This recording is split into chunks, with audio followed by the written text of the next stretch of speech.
And you know, that's not the point. I don't care how safe and effective it is. That was not the point.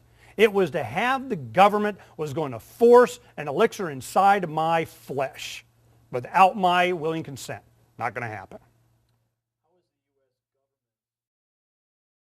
I was working for one of the local hospitals as a security officer, and my supervisor notified me that there was a training opportunity.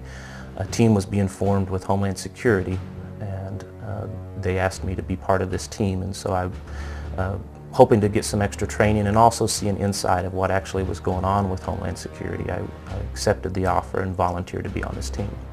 All they told us that it would be training on chemical, nuclear, and biological terrorism. We've been taught for several years that nuclear, chemical, biological agents and effects are out there by several of our enemies to use at any given time. They showed a lot of slides of police officers or firemen dealing with a chemical fire or dealing with some type of chemical spill.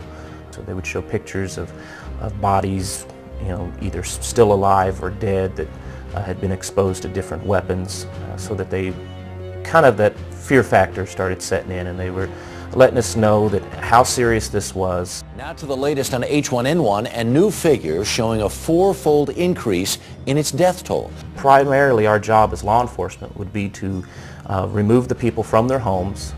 They told us that there would be usually the city buses or school buses would be brought into the neighborhoods. We would go door to door in teams, and we would evacuate the people from their homes and take them to a decontamination area. They told us that this would be a rough thing for us to do, that we needed to prepare ourselves physically and mentally for the fact that we are removing people from their homes, that a lot of people aren't going to want to go. They may not realize that there's some type of danger out there, they told us, and that it would be for their greater good for us to take them to these decontamination areas for their safety. So we talked about having to actually go door to door, knock on the door, explain to them what's going on, that they need to come with us so that for their safety, so they can be decontaminated because they may already be exposed. And they told us that, you know, people aren't going to want to leave their home, but this is not an option, that once the orders are given, that a mass evacuation must happen. It has now become law. If you've been diagnosed with probable or presumed 2009 H1N1 or swine flu in recent months, you may be surprised to know this. The odds are you didn't have H1N1 flu. In fact, you probably didn't have flu at all. We were told that takedown tactics would be necessary. Some of these people will not go willingly. We must take them down. Of course, they brought out, most law enforcement are familiar with the zip tie handcuffs, the plastic zip tie handcuffs, and that's what we would be using because they're cheap and easy to use. And take someone down, handcuff them, remove them out of their home, and place them to the bus that would be awaiting on the street to take them out. They also talked to us about the fact that a lot of homeowners have a weapon in the home, especially in this area. I mean, this is southwest Missouri, so there's a lot of, you know, it's a fairly gun-friendly state, and they warned us about that there's going to be homeowners that may have a gun in the home or may have a gun on their person. So be prepared to use tasers, pepper spray, and possibly even lethal force. But there were four of them with rifles and holding on us with our hands in the air until they got in our boat. So they got on the boat and they asked us, do you have any loaded weapons? Yes, we do. They're in the two back compartments. Wayne went to show him where the gun was. And he screams, don't touch it, don't even move, I'll get it. We've removed them from their homes. We put them on a bus.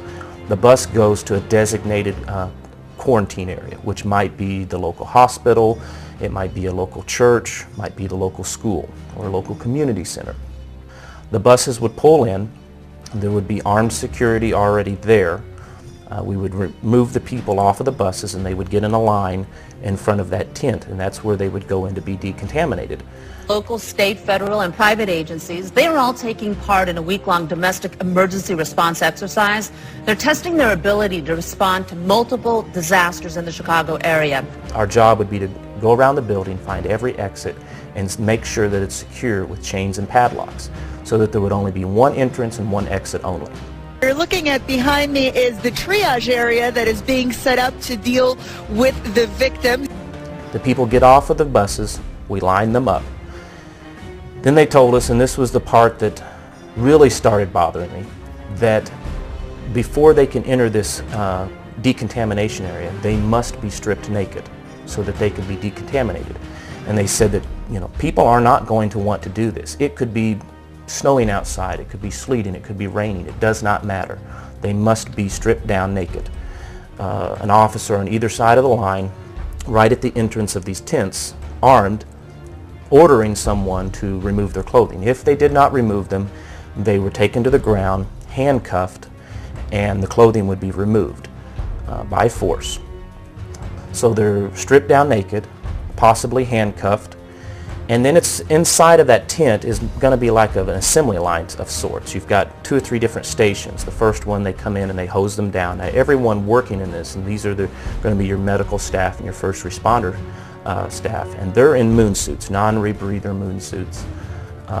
They hose them down. They have large scrub brushes, and this is something afterwards we did in training of how to do this. You'd have a bucket with, you know, soap and water, and they would clean you down. They would go to the, you know, kind of move you down to the next person, and they would rinse you off. Next person would dry you off.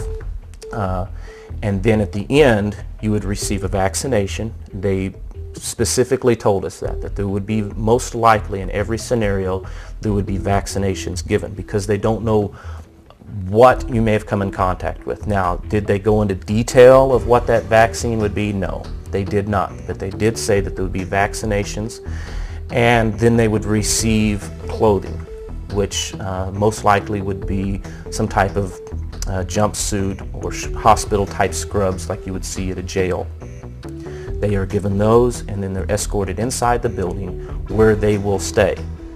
That they would be there until released by the local government, or they would be there until they would be removed to transfer to another more secure facility. They didn't go into detail of what type of more secure facility, but I guess you could use your imagination of what we're talking about.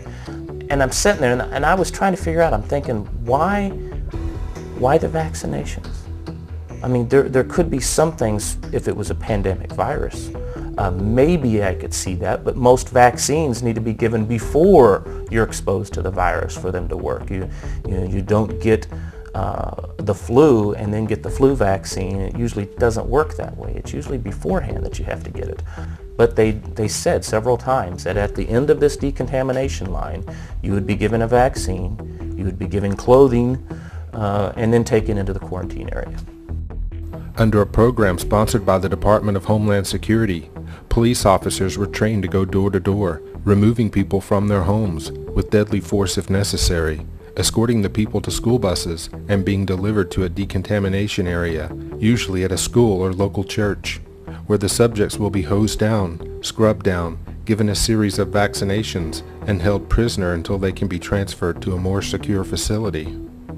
The Department of Homeland Security has these programs embedded in the policing communities across the United States, just waiting for orders to be given.